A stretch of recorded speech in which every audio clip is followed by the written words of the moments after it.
Hey everyone, and welcome back to another video. And in this video, I'm going to show you how to pay your Allstate insurance bill online. Now, this video is going to be particularly useful for individuals.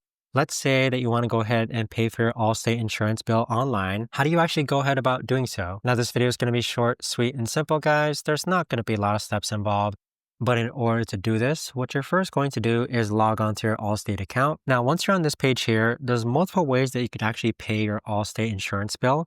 One way to do it is to click on payments and then click on make a payment. Now, once this finishes loading, you're going to see that there's a minimum payment due, the total balance due, or you could actually enter an amount that's different from the minimum due. So there you have it, guys. That right there is the best and easiest way that I know of to actually go ahead and pay your Allstate insurance bill online. If you guys know of a better, easier way to actually do this, let me know in the comments down below. I would love to know. Thanks so much for watching, everyone, and I'll see you guys all in the next video.